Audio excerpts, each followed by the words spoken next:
Welcome to the New Process Podcast. Learn all the tools, methods, and best practices combined with people, emotions, and a human-centric mindset to rethink your process and push it to the next level.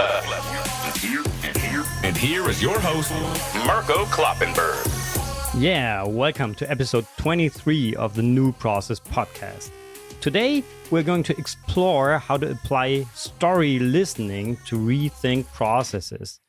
Therefore, I'm going to talk to Astrid Kirchhoff. Astrid is a narrative facilitator at Hummingbirds.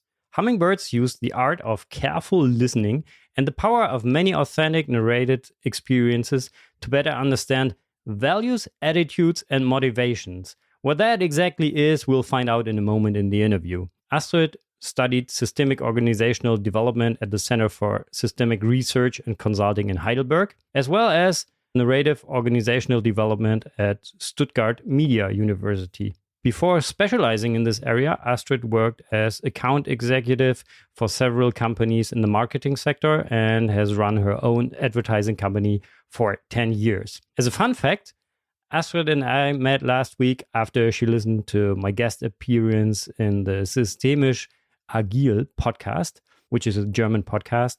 And already while listening to the show, she wrote to me a message on LinkedIn and we spontaneously decided to exchange our experiences. And at the end of that conversation, I thought that I have to share this with the community here in the podcast. So we made it, and today she is here to tell you more about what story listening really is, and especially in the recap, I'm going to talk about how to apply this to processes, to rethink processes, and to even more specifically to rethink process modeling sessions itself. Yeah, to get to more feelings, to more human-centric process management approach. So super interesting. Enjoy the interview with Astrid. And now, let's start to rethink processes. Yeah, welcome to the New Process Podcast, Astrid. It's great to have you here today. Thanks for inviting me. Yeah, sure. Thanks for accepting the invitation. And I'm really, really curious to learn more about story listening, what that really is. As I already said, we met spontaneously last week because you listened to an episode where I was a guest and you said, let's talk. And we talked and we said, okay, that's super interesting. And I think I have to share that with the community. But before we dive into the content, let's start with a check-in. And there, my first question, as always, is what do you prefer in an aircraft, aisle or window seat? Okay, let's think about that. What do I prefer in an aircraft? It's the window seat, yes. It's a window seat, definitely. And you asked me why. Well, I love to see how my change of perspective gives me a new world. Walls seen from the above are no longer walls, and mountains seen from the above seems less steep. I often get goosebumps when I see how the world seems to change before my eyes. Also, for me, window seats opens up new horizons. That sounds really good. I fully agree to that. I already experienced the same when flying, I would say. And that's cool. And what is your favorite airport and why? This is Paris-Orly. Okay. It's a very timeless one, I think. And it's a timeless interior. And as I know, it is maybe 100 years old, the building. And it reminds me to the architecture of the Bauhaus movement. I don't know if you heard about that. I heard about that, but I haven't heard about the airport. I've been to Charles de Gaulle once, but that's another one, right? Yeah. And it's so funny that it's surprising feeling of arriving, but arriving in the past, just after moving quickly forward by flying. And of course, it's very good to know that friends are waiting for me there. Yeah, that's always good. Be welcomed. Oh, that's cool. So I have to check out that airport as well in the future. That's cool. Yeah, let's continue with the check-in. What was the best process you have ever experienced? If I think back, the best process I have ever experienced it's really a long time ago, but it is still up to date. That was a project for the Handelsblatt, and this is a German economy newspaper. At that time, that was around the millennium, The logo, the claim, the editorial design, and the structure of the business paper were newly developed, and this in a very short time. We had to be successful with 6 special agencies and the many people who worked for the project in different places. Okay, now you may think, well, that's not much specialists. That's true.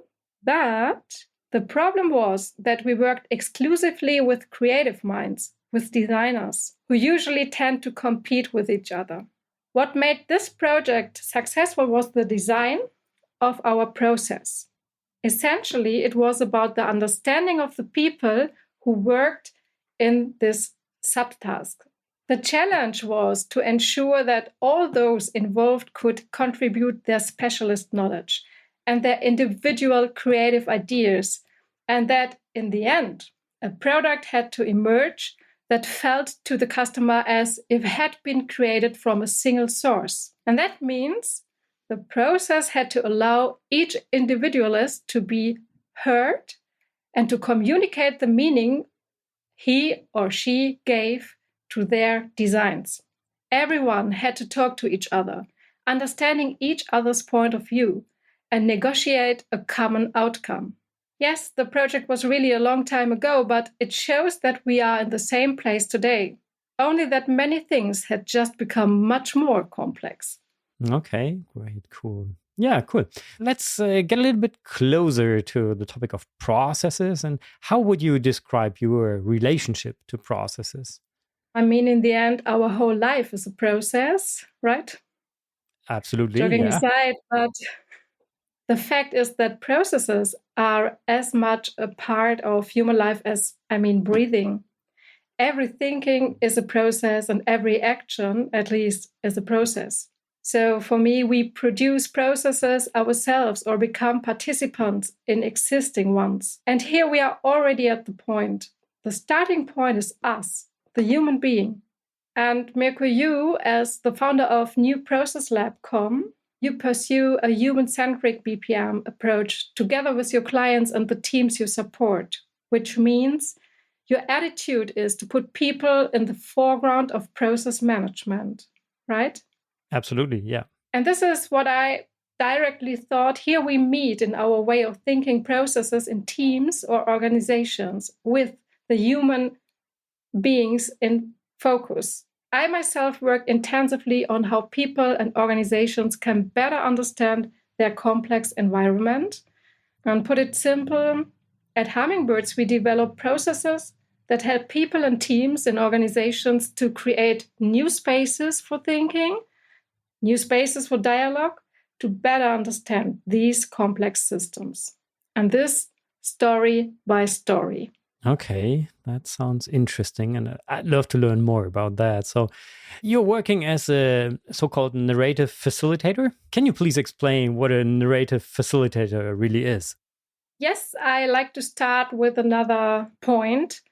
Once we become aware that we humans are storytelling animals, our approach is obvious. Narrative facilitators use the power of many authentic, narrated human experiences, or so-called stories, to better understand values, attitudes, and motivations. And Hummingbirds, this is the company I work in, we are also trained as story listeners. And this is a special art of attentive listening. As process facilitators, our approach is focused on narrative, systemic, and participative. And basically, our clients perceive us as companions. What makes our method special is that we work with experiential knowledge, or to say it in other words, with the wisdom of humans. Okay, that sounds interesting. And maybe you can give an example. So what was your favorite project you have ever been working on? This is really a recent one, very recent. Okay. Our client actually is the University Hospital in Düsseldorf. And what we do is to support the intensive care team. And they are working about 30 nurses. And our objective is to find out how we can support the team to become aware of itself or team effectiveness. And this is a very, very special situation of the last, we can say 3 years. The pandemic crisis, the coronavirus. So the situation is too many patients, too few nurses, too many rings under their eyes, too little time to talk to each other, constant stress. I think everyone can imagine. So we were allowed to accompany the team for 3 months and give them space for exchange and space for conversation. And we created a place that only belonged to them, to this team of nurses, a place where they could take a deep breath or become aware of their self and team effectiveness, because that had completely fallen by the wayside. They had only functioned together over years now, but no longer felt like a team. And every conversation, every narrative has brought the team closer together again. Participation was higher than in any other project. And one said to the other, "Come on, join too. It's really good." The ward manager was amazed. And the nursing director put it this way: "I want the Hummingbirds method, no other one." And so therefore we continue the work. Okay, yeah, let's have a closer look onto this method. So how does the typical process of story listening look like? Let me go into the 3 essential steps of this process. The first step is story listening, the second, story collection, and the third is the story sharing. A few words to story listening. Together with the client, we look for an answer to the question, what do you really want to know and understand better? We start a project by developing this question, and we defined who do we need to ask for this. As soon as we have clarified this, story collectors fan out and listen attentively when everyday experiences and adventures are told to us in the selected target group. This is the first step. Second is story collection. In the classic narrative interview, mostly a few macro narratives are collected, audio transcribed, and then analyzed or interpreted by experts. And now this is a big shift. We at Hummingbirds, on the other hand, collect a multitude of experiences, the micro-narratives. Supplementary meaning questions enable the narrators themselves to interpret what they have experienced. And in this way, we generate meaningful data that remain connected to the narratives. And now I close with the third step, the story sharing. In co-creation with our clients, we explore emergent patterns through data correlations and analysis of related narratives.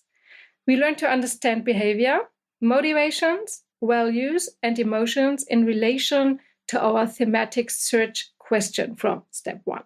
And then together with the participants and the clients, we learn which of the stories are so positive and so significant that we want to bring these more and more as results and experiences into the world.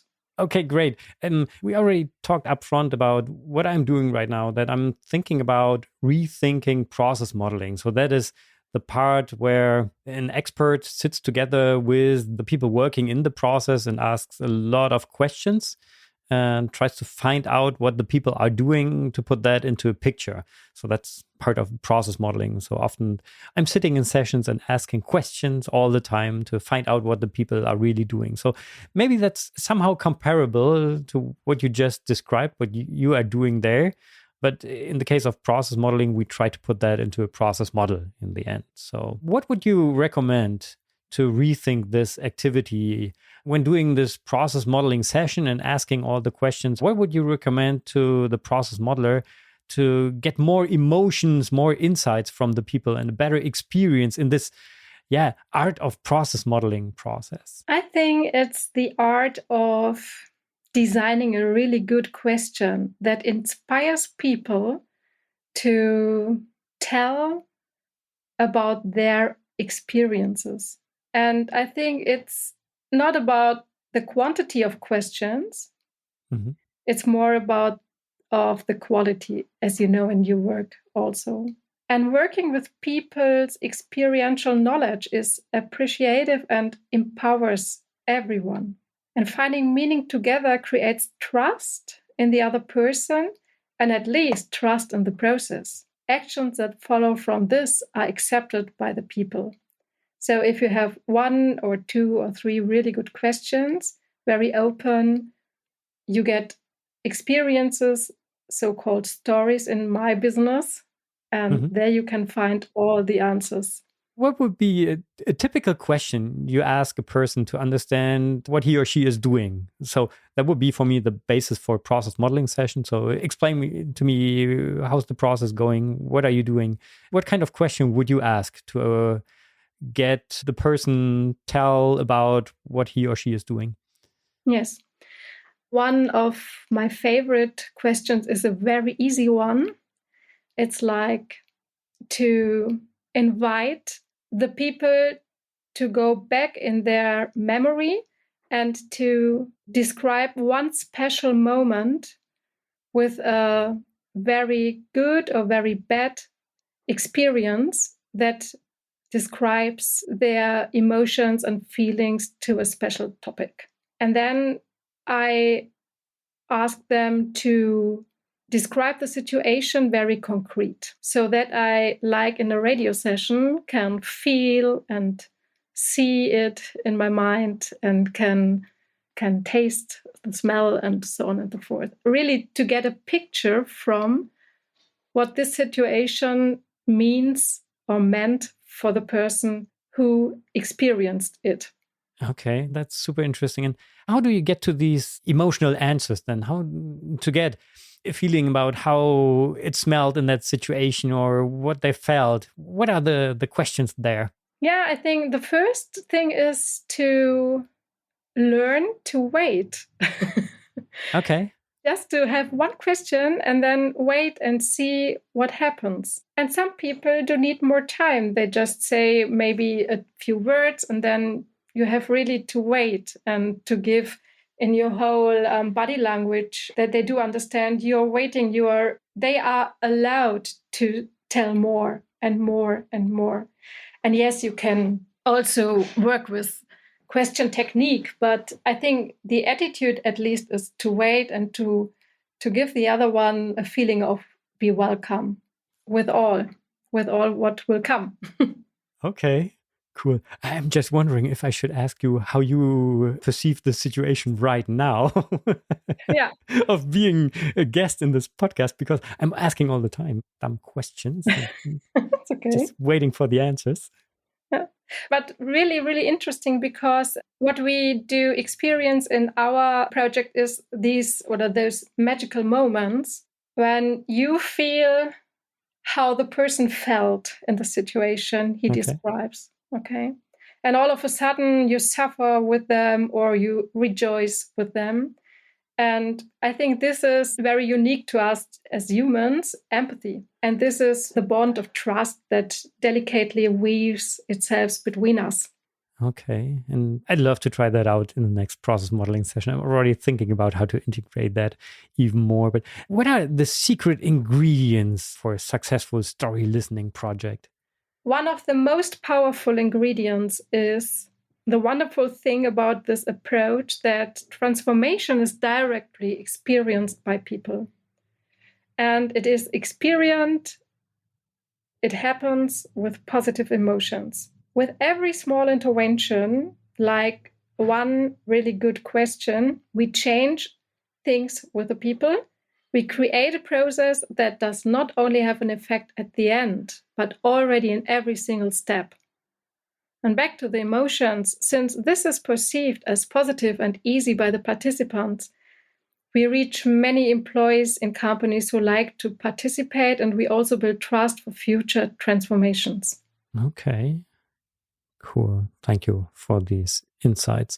Transferring your overall experience to processes. What would you say? What are your top 3 recommendations to rethink processes to get to a more human-centric BPM approach and to inspire people for process? That's always a big problem, to get the people excited. Yeah, I think first listen attentively instead of questioning, as too many questioning. One good question is enough.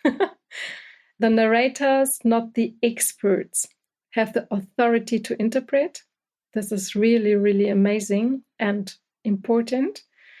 And the third is give inspiring data with emotions at least the same importance as pure facts and figures.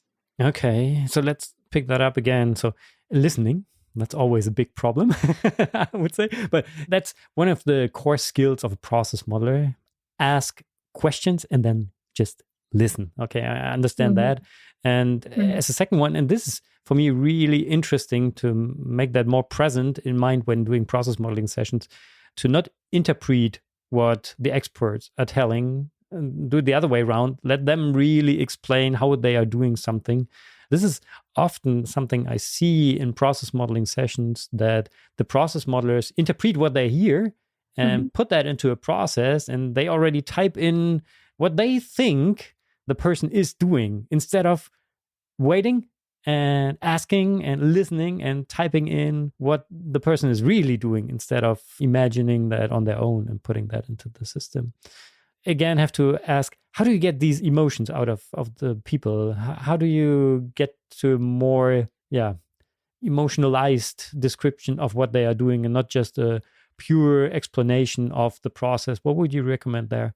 It's because they tell us their stories, their experiences. In that moment, people speak out loud what their values are. They don't say, my value is la la la, but the story tells us about the values and emotion of the person who told us this story. I don't know if I can explain it. Sometimes I'm more in a metaverse. Yeah, on a meta level. I think at least we know if we speak out loud things, there is a chronicle way things we do describe, but we also have an intention. And this intention is based on our inner values. And the kind of speech or the kind of words we use are a hint to our emotions. And so if you learn to listen what the other really is talking about, you can detect a lot of things or find out a lot of things. Yeah. This is the special training to listen, to really listen generous, to listen attentively. So we are all trained in this, as we as Hummingbird. Then again, how do you document these findings then? When you sit together with the people, you just record that or write it down, or how do you do that? Different ways. If the group is a small one and the whole process is a small one and the company is a small one, we really prefer to do it in the company with the people, not remote, really being there and working together at a place, same time, same room. And because of the participative approach in it, we always work with more than one, either with 2, 4, 8, 12 till 40 people. Okay. On the other way, if you have a very big company and many, many, many employees, we go remote, and then we do have developed an own tool. It's a data tool, and we catch all the stories.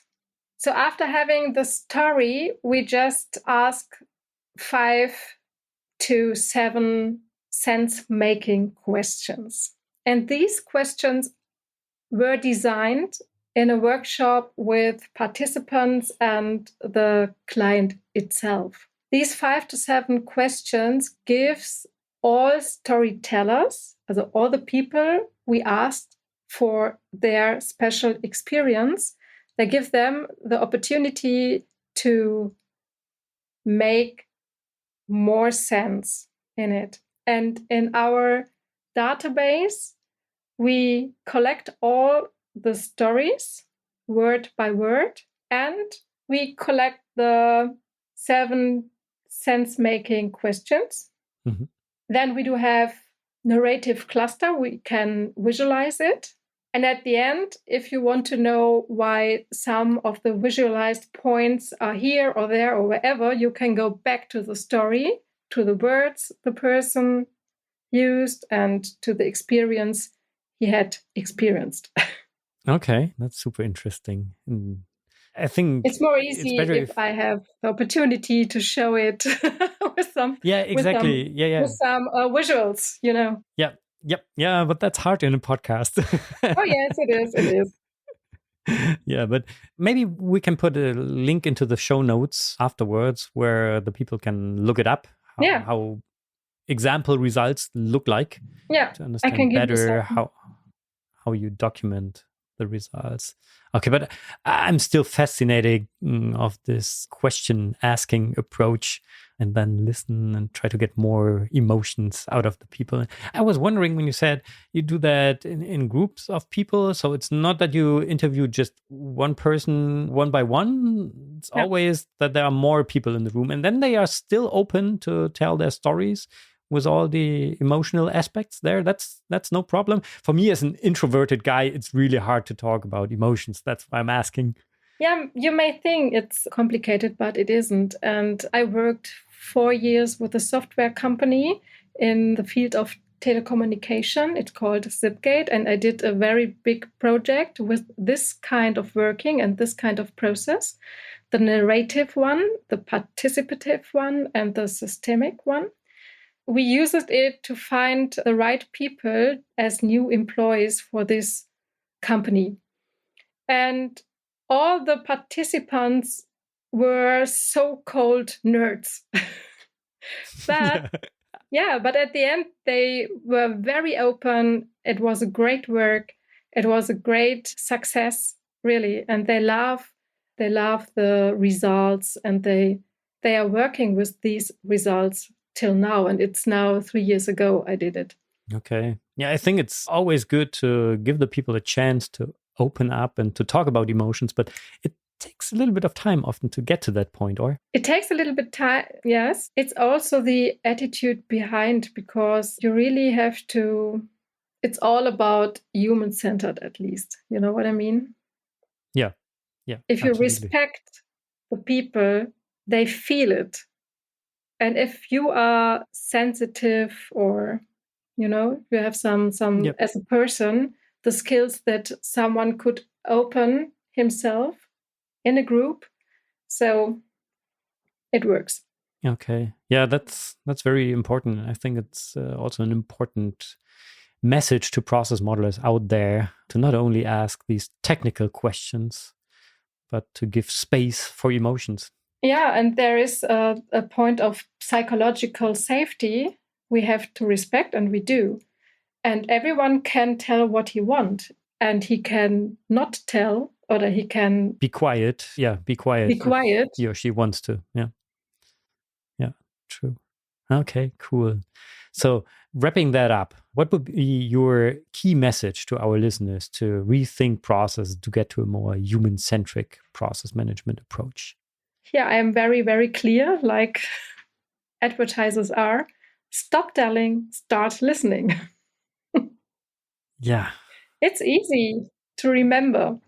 Absolutely. Yeah, that's so true. And that's a core skill of a process modeler. Start listening and then just paint the picture based on what the people are telling them.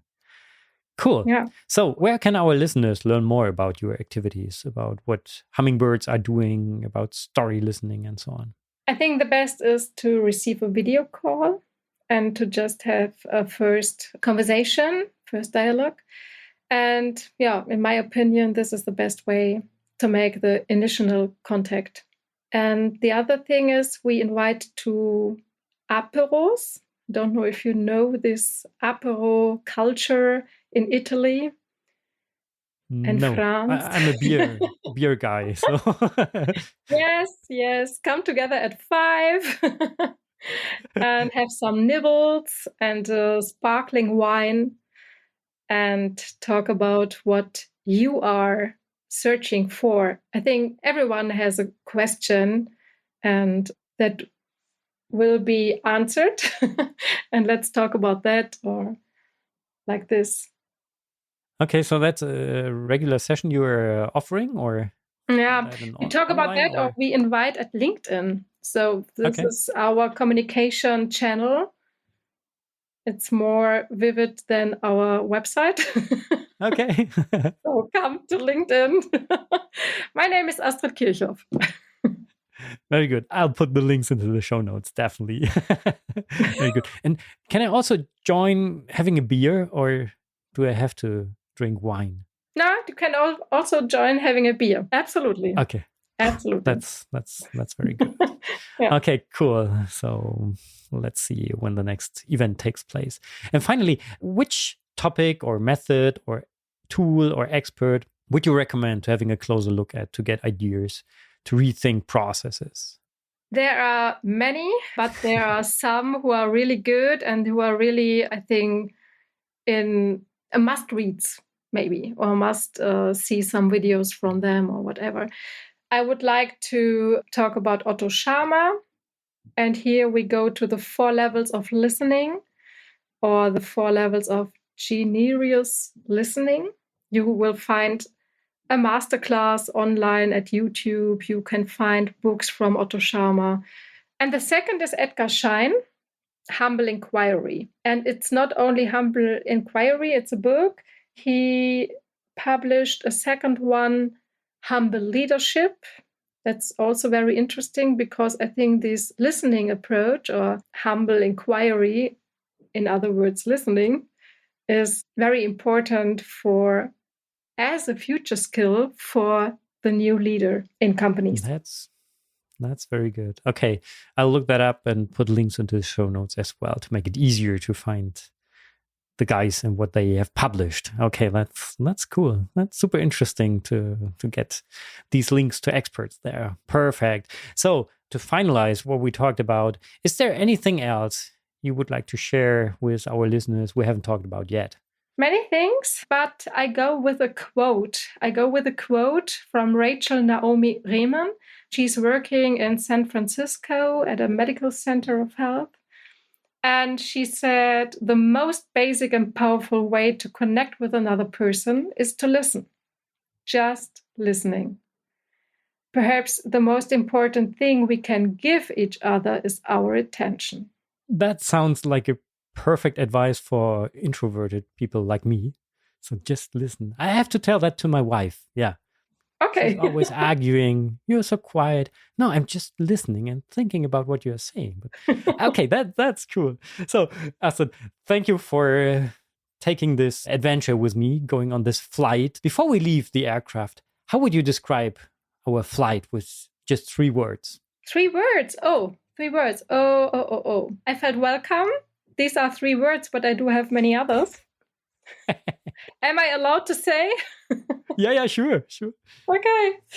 Many, many thanks, Mirko, for allowing me to tell you in this pleasant atmosphere how I accompany teams and organizations, and I'm looking forward to taking off again. Yeah, that's cool. So let's meet for another flight later on. So thank you very much for providing all these super interesting insights, and it really gives me a lot of food for thought to rethink process modeling and listening as well. So thank you so much. Have a great day, and bye-bye.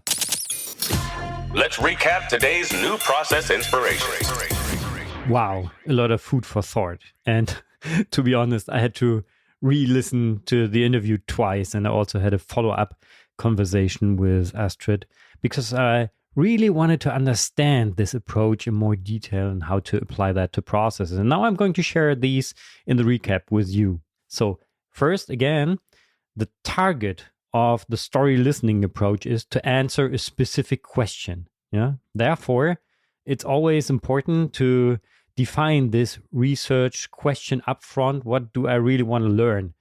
Like, I want to learn more about this or that specific business process here because we want to change it, we want to find ideas for improvement, and then we want to support the transformation afterwards. So in the first step, you would ask the employees working in that process about their stories and their experiences within this process. This is what Astrid called micro narratives. So creating these mini stories of the people. And then use specific follow-up questions to understand the meaning of the stories and experiences. So this is what she called meaning questions. And I'll give you an example of these questions in a minute. So, and then based on the learnings of the stories and the answers to the meaning questions, you can transfer these into data, like the values, the attitudes, or motivations of the people. And these then can be analyzed.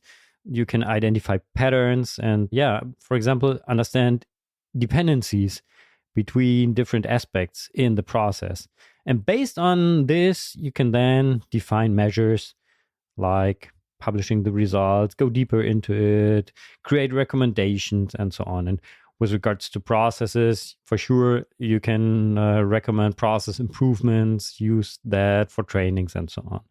So these are the different steps, I would say, of the story listening approach to get to more emotional ideas on a process, for example. And I would like to give you more examples on what these follow-up questions or meaning questions are.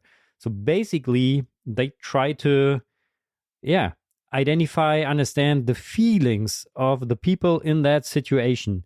So for example, if they tell you about a process and their experiences, you can specifically ask them, how did you feel in this situation? And then you can write down their answers and interpret that data. Like, I felt inspired, I was happy, I was angry, I felt appreciated, I was frustrated, whatever. So if you ask more and more people, you understand how they feel right now in that process. You could also use other questions like which aspects had the biggest impact to that feeling in that situation, and what are the consequences based on that feeling for the future. Do they influence your further behavior or not? Like just asking that on a scale from no to very high, for example, whatever the research question is in detail you would like to know there. And she gave some cool examples, and I tried to put that into an article as well later on to give you more ideas on how that approach and especially these meaning questions work. So maybe that helps to understand how to get to more emotions there. And now my question was, how can I apply this to processes? And there I would recommend, for example, in a process modeling session, or when you try to understand in a design workshop how a process looks like, to ask the employees for their stories and experiences. So to really understand not only the technical flow of the process, but also which kind of stories the people had and what they experienced there. And then use these meaning questions, such as how did you feel in that situation, to learn more about the emotions. And then these results, I would say, could be used to identify ideas to improve the process. The results could be used for the communication. So you could basically use the stories of the people for the communication, for the change story, for example, or put that into trainings as well.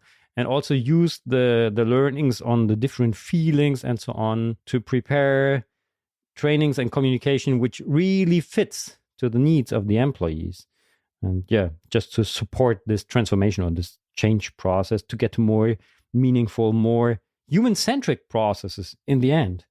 So that's why I find it really interesting what you told us about the story listening approach. And maybe it's a way to rethink process modeling as well, to get even more value, to get to more emotions and so on. And this finally leads to her 3 recommendations, which I would like to pick up to close the recap today. So her first recommendation was to listen attentively instead of questioning. And I would say that's one of the most important advices to process modelers, to really listen to what the people are saying. Sure, ask the right questions, but then listen. Just listen to what the people are saying. And then in a second step, or her second advice, was to understand that the narrators, the experts, or I would say the process modeling session participants, only them have the authority to interpret. And this is what I often experience myself that when I'm in a process modeling session, for example, I interpret what the participants are saying and try to put that into words already or into pictures to make a proposal. That often helps to speed up the modeling process.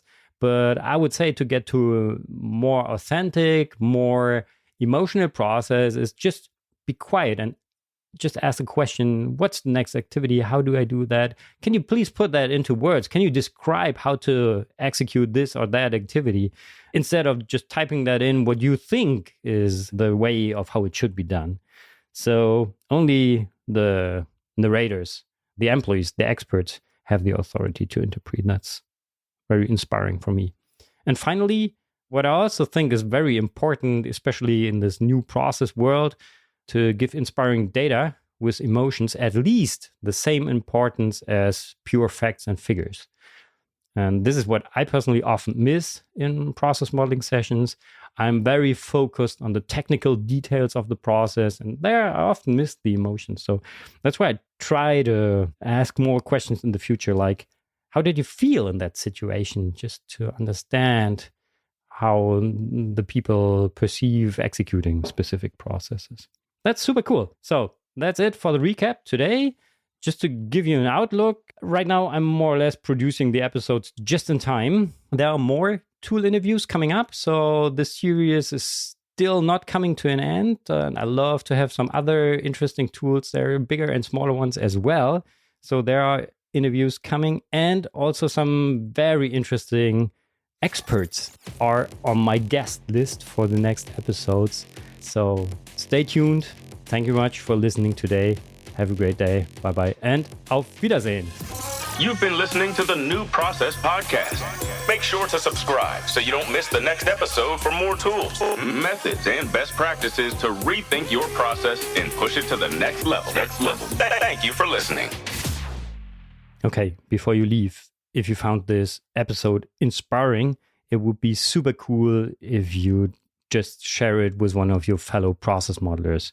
So maybe they can also benefit from the inspirations from this episode. Thank you very much. Bye-bye.